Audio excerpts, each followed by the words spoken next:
Persona obsesiva. Me llamo Julio y esta es la historia de cómo arruiné mi vida por un deseo enfermizo.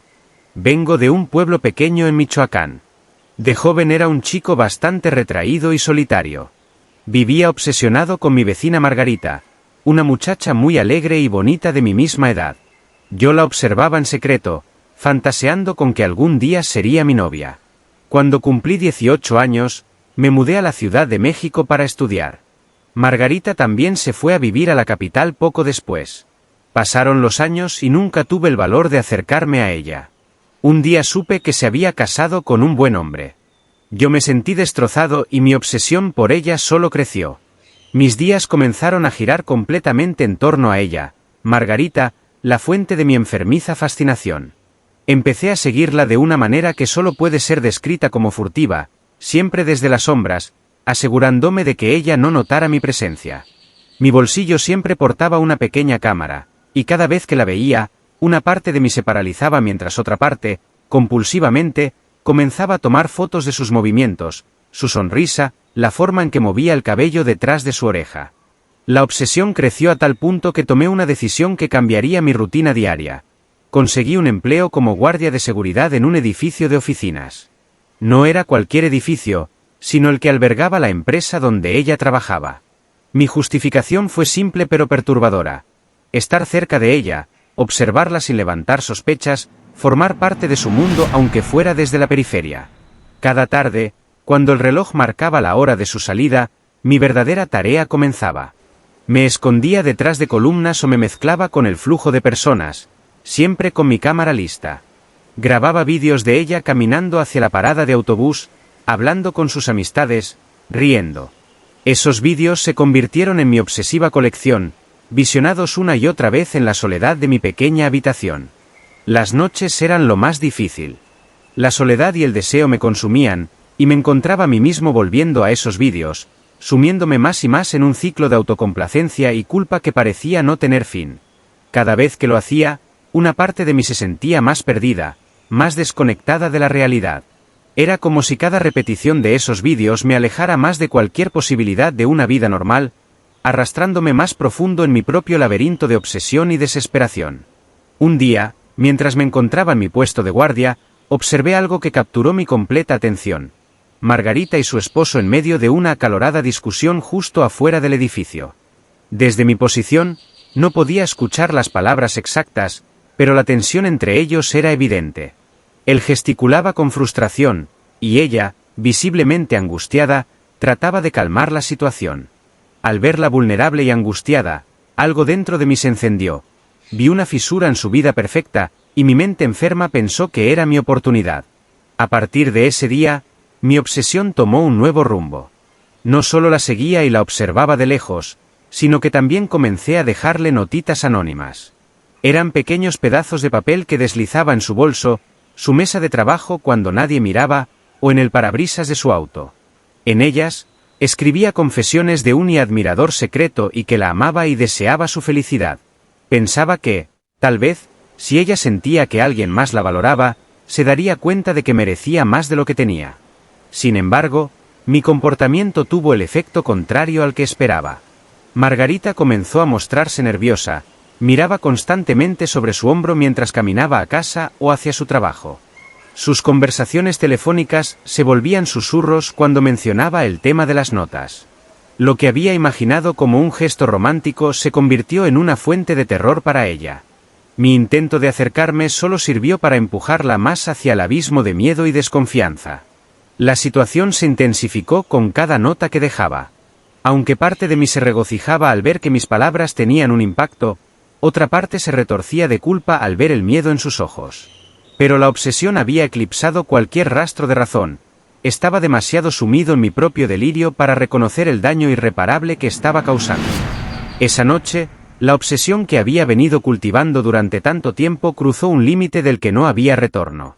Después de seguirla discretamente desde el edificio donde trabajaba hasta su hogar, me aseguré de que Margarita entrara en su departamento sin notar mi presencia.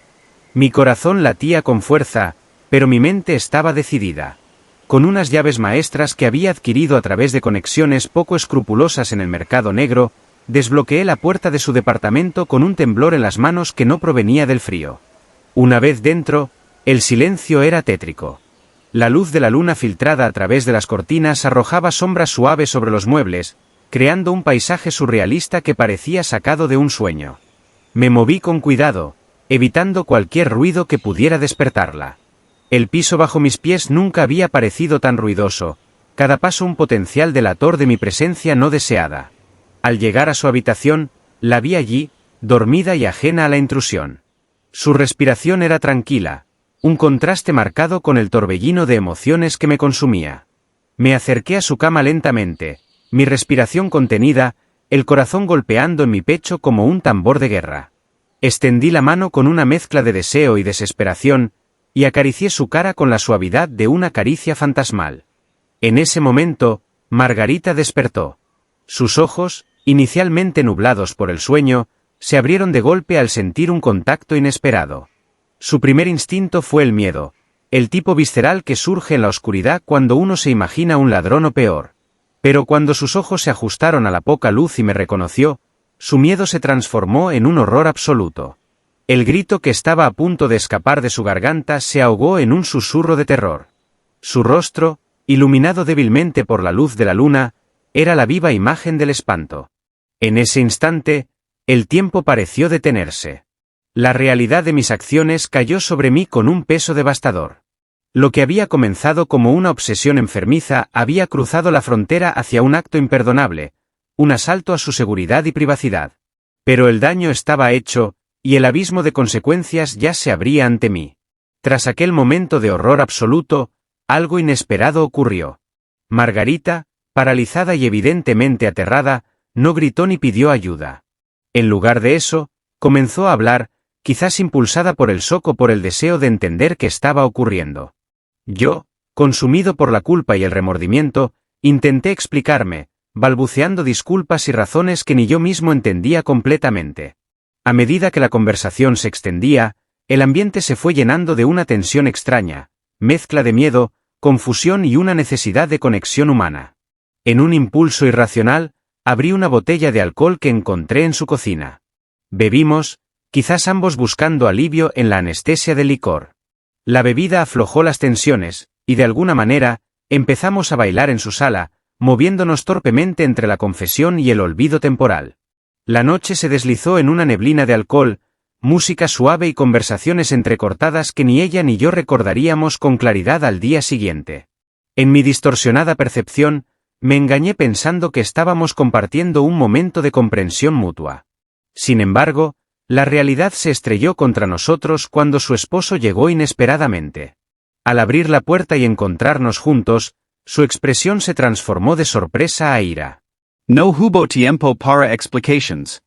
En un instinto de supervivencia, corrí hacia la ventana más cercana, y escape en medio de la confusión, mientras los gritos y el sonido de cosas rompiendos llenaban el aire detrás de mí. Los días siguientes fueron de un silencio sepulcral. Margarita se distanció completamente, y supe por rumores que ella y su esposo habían terminado su relación en una pelea tumultuosa y dolorosa. Margarita se sumió en una tristeza profunda. Perdió peso, se retiró de sus amistades, y según me enteré, dejó de comer adecuadamente. La culpabilidad me acosaba cada noche al saber que yo había desencadenado esa espiral descendente. Meses después, la noticia de su muerte llegó a mis oídos. Había fallecido por complicaciones derivadas de una depresión severa. El peso de mi responsabilidad era aplastante. Me sentí abrumado por la culpa, reconociendo que mis acciones, nacidas de una obsesión egoísta y destructiva, habían originado un dolor inmenso y un final trágico para alguien que solo había sido objeto de mi amor enfermizo. A la mañana siguiente, una sensación inquietante me sacó de un sueño agitado. Al principio, pensé que eran ratones los que perturbaban la quietud de mi habitación, pero pronto me di cuenta de que el origen de los ruidos y la sensación opresiva era algo mucho más aterrador. No tardé en comprender que estaba siendo acosado por algo que no pertenecía a este mundo. Era el espíritu atormentado de Margarita, que había comenzado a acecharme sin descanso, una presencia que no encontraba paz. Sus apariciones eran esporádicas al principio, pero pronto se volvieron una constante ominosa en mi vida. La veía en las sombras más oscuras de mi habitación, en los rincones donde la luz del día o de las lámparas no llegaba. Su figura era una distorsión de la mujer que alguna vez conocí. Su mirada perdida parecía atravesar las barreras del espacio y el tiempo, y su cuello estaba ladeado en un ángulo antinatural, como si reflejara el tormento eterno de su alma. Cada aparición era acompañada por un aire gélido que llenaba la habitación, un recordatorio de su presencia fantasmal. Por las noches, el silencio era roto por el sonido de su llanto desgarrador. Era un llanto que resonaba con un dolor profundo y una tristeza infinita, que me recordaba constantemente la parte que yo había jugado en su destino trágico. Estos lamentos no solo eran un recordatorio de su sufrimiento, sino que también servían como una acusación silenciosa contra mí. No importaba cuánto intentara taparme los oídos o cuántas luces dejara encendidas, el sonido de su dolor y la visión de su espíritu roto eran ineludibles. Con cada noche que pasaba, su figura se volvía más clara y su presencia más espeluznante. Intenté varias veces buscar ayuda, recurriendo a sacerdotes, psíquicos y terapeutas en un intento desesperado por liberarme de su acoso espectral. Sin embargo, cada intento fracasaba, dejándome aún más desesperado y convencido de que su alma estaba irremediablemente atada a este plano por el trauma y la injusticia que había sufrido a mis manos. Mi vida se había convertido en un ciclo interminable de miedo, culpa y tormento, un infierno personal del que no había escapatoria visible. He intentado de todo para liberarme de su presencia, pero nada funciona. Los sacerdotes, psíquicos y terapeutas dicen que su alma quedó atada a este plano por el trauma que sufrió. Tengo que cargar con esta culpa y su sombra acechándome siempre, hasta que muera. Esta es mi maldición, mi infierno personal del que nunca podré escapar. Sombras de la obsesión. Hace 4 años. Mi hermana Araceli tenía 29 años. Era una mujer de espíritu libre y creatividad desbordante, dedicada al diseño gráfico y conocida por su talento en la ciudad. Yo, en aquel entonces, tenía 25 años y trabajaba como periodista. Nuestra vida transcurría con normalidad, llena de risas, complicidades y sueños compartidos. Todo comenzó un día, cuando Araceli recibió la primera carta. Era una carta delicadamente escrita a mano, con palabras amables y poéticas. Decía que admiraba su trabajo y su belleza, que había seguido su carrera con interés. Araceli se sintió halagada y hasta un poco intrigada. «Es bonito saber que alguien aprecia lo que hago», me dijo, mientras guardaba la carta en una cajita que tenía para sus recuerdos. Las cartas continuaron llegando, una tras otra, cada vez más personales y detalladas. El admirador parecía conocer aspectos íntimos de su vida, sus lugares favoritos, su rutina diaria, e incluso detalles sobre nuestras conversaciones privadas. Al principio, ella lo tomaba con humor. «Es un fan muy dedicado», solía bromear, aunque yo empezaba a sentir una inquietud creciente. Con el paso del tiempo, las cartas comenzaron a cambiar. Las primeras misivas, llenas de poesía y admiración sincera, se transformaron en algo mucho más inquietante.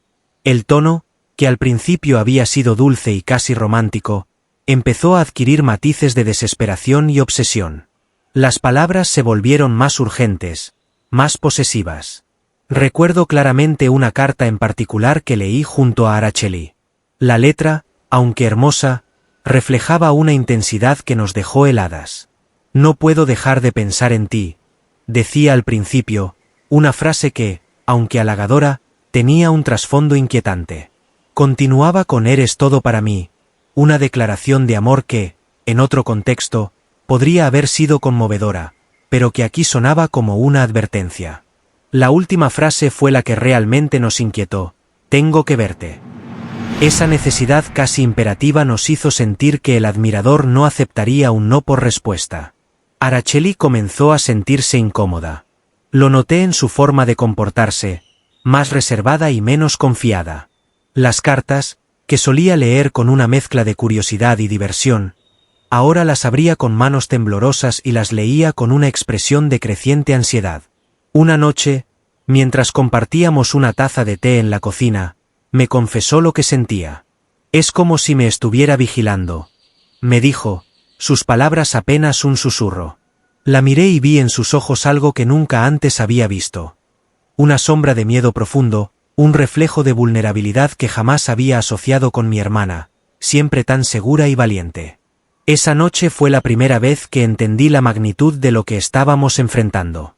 No era solo una serie de cartas de un admirador inoportuno. Era una intrusión constante en nuestra vida, una amenaza velada que nos seguía a todas partes. Araceli intentó continuar con su vida normal, pero la sensación de ser observada se volvió imposible de ignorar. Ya no podía caminar por la calle sin sentir que unos ojos invisibles la seguían, ni trabajar en su estudio sin mirar nerviosamente por la ventana cada pocos minutos. Su sueño se volvió inquieto, plagado de pesadillas en las que alguien la acechaba desde las sombras.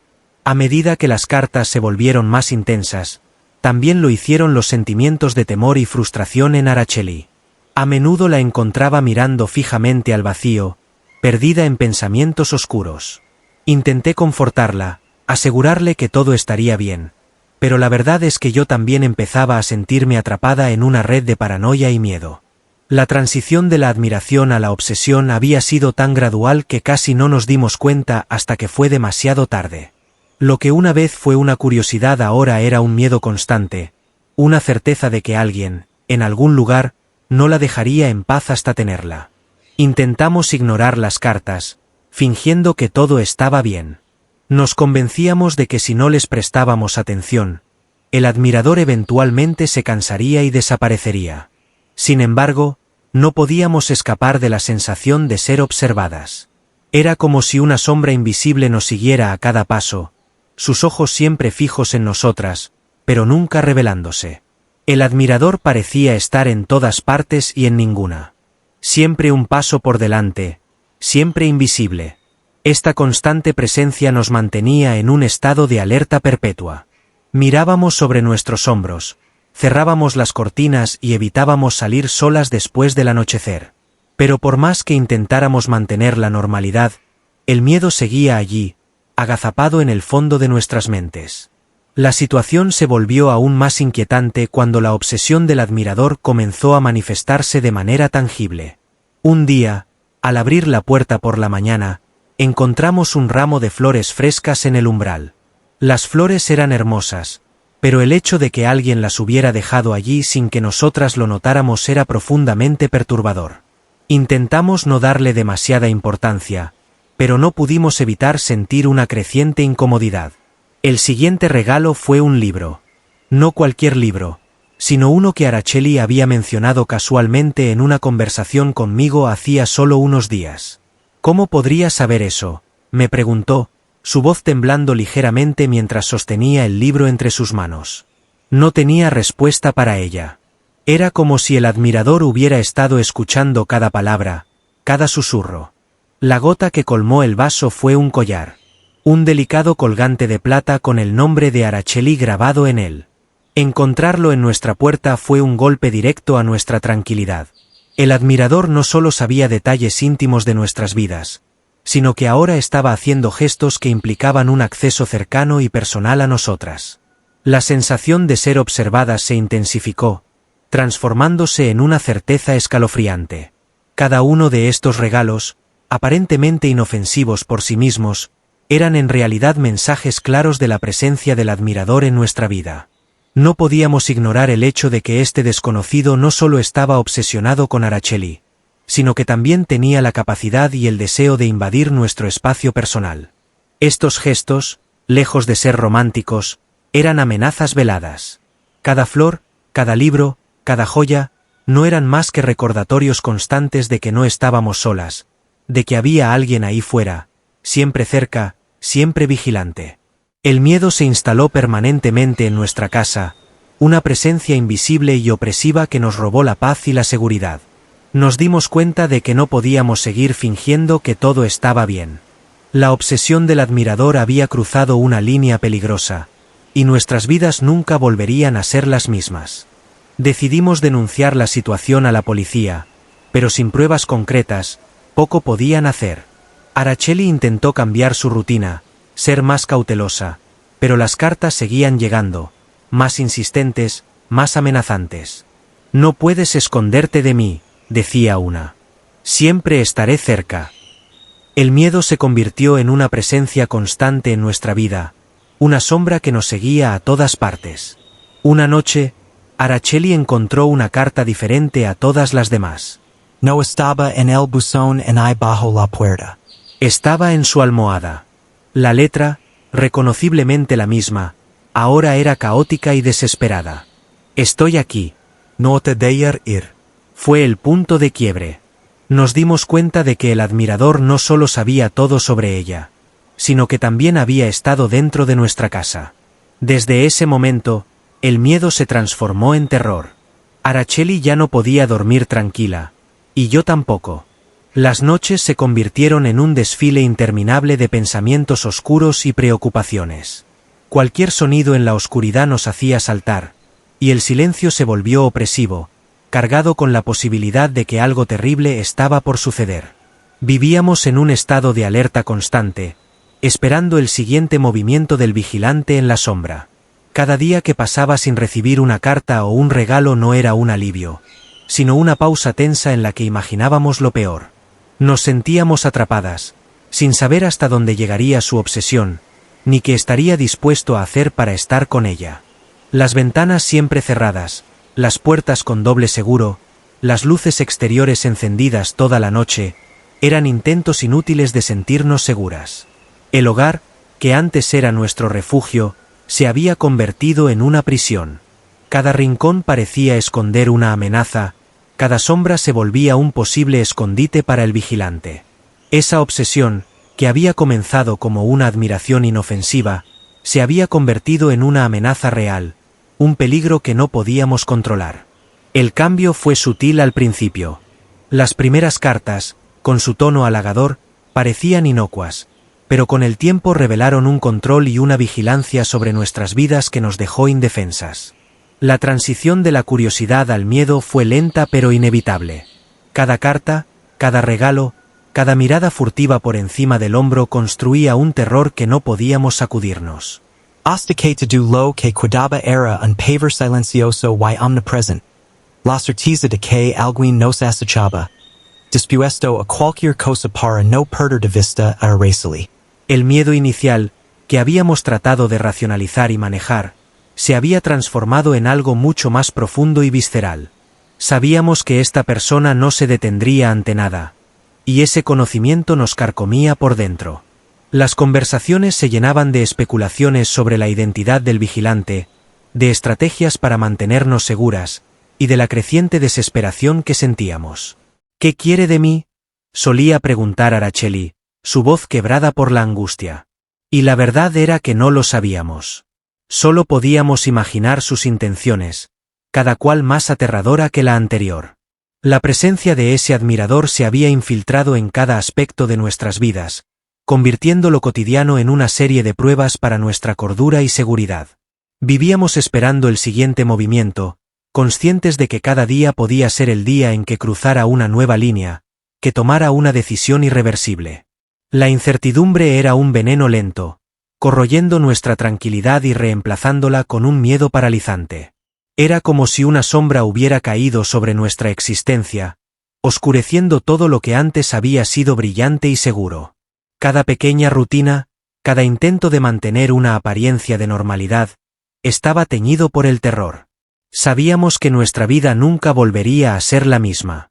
La admiración había dado paso a la obsesión, y la obsesión se había transformado en una amenaza tangible, ineludible.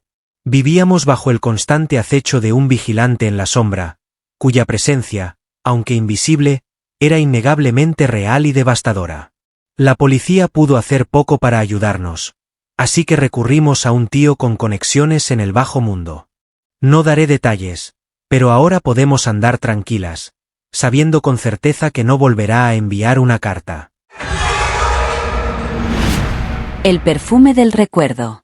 Miguel Ángel, un joven reservado y meticuloso, trabajaba en una oficina pequeña y bien iluminada, rodeado de compañeros que apenas conocía. Entre ellos, Carolina, una mujer de sonrisa radiante y fragancia cautivadora, destacaba sin esfuerzo. Su perfume, una mezcla sutil de jazmín y vainilla, se convirtió en una obsesión para Miguel Ángel, despertando en él una fijación malsana que crecía día a día. Al principio, Miguel Ángel se conformaba con observarla discretamente desde su escritorio. Cada mañana, cuando Carolina entraba a la oficina, él estaba listo, esperando el momento en que su fragancia, esa mezcla embriagadora de jazmín y vainilla, llenara el aire a su alrededor. Inhalaba profundamente cada vez que ella pasaba cerca, cerrando los ojos por un instante para grabar el aroma en su memoria. Era un ritual diario que alimentaba su creciente obsesión. Sin embargo, pronto sus deseos se volvieron más oscuros y perturbadores. Sentía que simplemente observarla y respirar su perfume no era suficiente. Necesitaba algo más tangible, algo que pudiera poseer. Fue entonces cuando empezó a robar pequeños objetos personales de Carolina, cada uno impregnado con su aroma y esencia. Al principio, eran cosas inofensivas, un bolígrafo que ella había dejado olvidado en una reunión, una nota adhesiva con su letra cuidadosamente curvada. Estos objetos, aunque triviales, eran tesoros para Miguel Ángel, recordatorios constantes de su presencia. Pero su obsesión no se detuvo ahí. La necesidad de tener más de ella, de sentir que poseía una parte de su vida, lo llevó a tomar riesgos mayores. Empezó a merodear cerca de su escritorio cuando ella no estaba, buscando cualquier cosa que pudiera llevarse sin ser descubierto. Un día, mientras Carolina se había ausentado para una reunión, Miguel Ángel encontró su taza de café medio vacía. Sin pensarlo dos veces, la tomó y la guardó en su maletín, sintiendo un extraño placer al saber que sus labios habían tocado ese borde. A medida que su colección crecía, también lo hacía su audacia. Una tarde, mientras Carolina estaba en el baño, Miguel Ángel se deslizó hasta su silla y abrió uno de los cajones de su escritorio. Dentro, encontró un pequeño frasco de perfume, el mismo que ella usaba todos los días. Con manos temblorosas, lo tomó y lo guardó rápidamente antes de que alguien pudiera verlo. Esa noche, en la soledad de su apartamento, destapó el frasco y roció el perfume en el aire, sintiendo cómo el olor lo envolvía y lo transportaba a los momentos en que ella estaba cerca. La cúspide de su obsesión llegó cuando decidió entrar al apartamento de Carolina. Sabía que era una línea peligrosa de cruzar, pero la necesidad de tener algo más íntimo de ella lo consumía. Aprovechando una ventana entreabierta, se deslizó silenciosamente en su hogar mientras ella estaba en el trabajo. Dentro, su corazón latía con fuerza mientras exploraba el espacio privado de Carolina. Encontró su habitación y, en un cajón, halló lo que buscaba, prendas íntimas cuidadosamente dobladas. Con una mezcla de euforia y culpabilidad, tomó algunas y las escondió en su chaqueta antes de salir tan furtivamente como había entrado. Cada uno de estos objetos, desde el bolígrafo hasta las prendas íntimas, formaba parte de su creciente colección en el santuario que había creado en su casa. Era un lugar sagrado para él, un reflejo de su obsesión y de la presencia de Carolina en su vida. Pero lo que Miguel Ángel no sabía era que esta fijación estaba a punto de desencadenar consecuencias que cambiarían sus vidas para siempre. Miguel Ángel comenzó a seguir a Carolina de manera sistemática, con una meticulosa atención a los detalles. Observaba desde lejos, anotando mentalmente cada uno de sus movimientos. Sabía a qué hora salía de casa por la mañana, la ruta que tomaba para ir al trabajo, dónde almorzaba y a qué hora regresaba a su apartamento por la noche. Esta rutina diaria le permitió identificar los momentos en que su hogar quedaba vacío, un conocimiento que planeaba usar para satisfacer su creciente obsesión. Una noche, después de semanas de vigilancia cuidadosa, Miguel Ángel decidió que era el momento de actuar. Esperó pacientemente en la oscuridad, observando desde una esquina poco iluminada de la calle mientras Carolina salía para reunirse con unos amigos. Aprovechando el hecho de que la ventana del dormitorio estaba entreabierta, una negligencia que no había pasado desapercibida para él, se acercó sigilosamente a su edificio. Con el corazón palpitando de emoción y nerviosismo, empujó la ventana con cuidado, lo suficiente para poder deslizarse silenciosamente en el interior. Dentro del apartamento, la atmósfera era densa y cargada del inconfundible perfume de Carolina. Era como si su presencia impregnara cada rincón. Miguel Ángel se movía con cautela, consciente de cada sonido, cada crujido del suelo bajo sus pies. Al avanzar por el pasillo, llegó a la habitación de Carolina y allí se encontró con una fuente de maravillas que superaba sus expectativas. Los espejos en la habitación reflejaban su belleza desde todos los ángulos posibles. Se detuvo un momento, contemplando su reflejo, imaginando que era ella quien lo miraba. En el tocador, una variedad de frascos de perfume estaba alineados cuidadosamente. Reconoció algunos de los aromas que había llegado a amar, y tomó uno de los frascos, oliéndolo profundamente para sentir su esencia más cerca. Pero lo más íntimo estaba guardado en los cajones del armario. Con manos temblorosas, Miguel Ángel abrió uno de los cajones y encontró las prendas íntimas de Carolina, cuidadosamente dobladas y guardadas. La vista y el aroma lo abrumaron, y no pudo resistir la tentación de tomar algunas. Las guardó rápidamente en su chaqueta, sintiendo una mezcla de euforia y culpa. Con cada visita clandestina, su colección en su propio santuario y crecía. Este santuario estaba ubicado en una pequeña habitación de su apartamento, un espacio oscuro y cerrado donde se refugiaba para adorar su obsesión. En las paredes, colgaban los espejos que había comprado, imitando los que había visto en el cuarto de Carolina, reflejando una multitud de imágenes de ella desde diferentes ángulos. Los frascos de perfume que había robado se alineaban en una estantería, y cada vez que los rociaba, el aire se llenaba del olor familiar que tanto deseaba. Las prendas íntimas estaban guardadas en un cajón especial, protegidas como si fueran reliquias sagradas. Cada objeto robado, cada pequeño tesoro, era un símbolo de su dedicación y su amor obsesivo por Carolina. Este altar, escondido en la oscuridad de su apartamento, se convirtió en el centro de su vida, una representación física de su obsesión que lo consumía día a día. Pero mientras su colección crecía, también lo hacía el riesgo de ser descubierto, una realidad que Miguel Ángel parecía ignorar en su búsqueda insaciable por estar más cerca de ella. Carolina, finalmente, se dio cuenta de que algo estaba mal cuando algunos de sus objetos más queridos comenzaron a desaparecer. Al principio, pensó que se trataba de simples despistes, un bolígrafo que no encontraba, una nota que juraba haber dejado en su escritorio.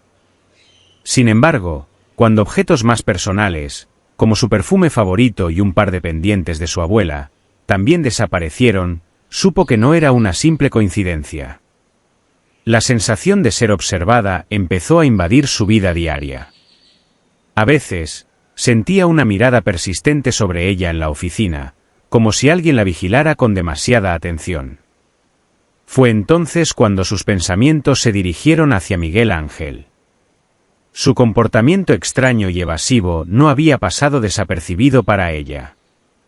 Siempre parecía estar cerca, observándola con una intensidad que la incomodaba. Decidida a confrontarlo, Carolina esperó hasta el final de la jornada laboral. Cuando la mayoría de sus compañeros ya se habían ido, se acercó al escritorio de Miguel Ángel. Él levantó la vista de sus documentos, y sus ojos mostraron un destello de sorpresa y nerviosismo. «Miguel Ángel, ¿podemos hablar?», dijo Carolina, tratando de mantener la calma. «Claro, Carolina».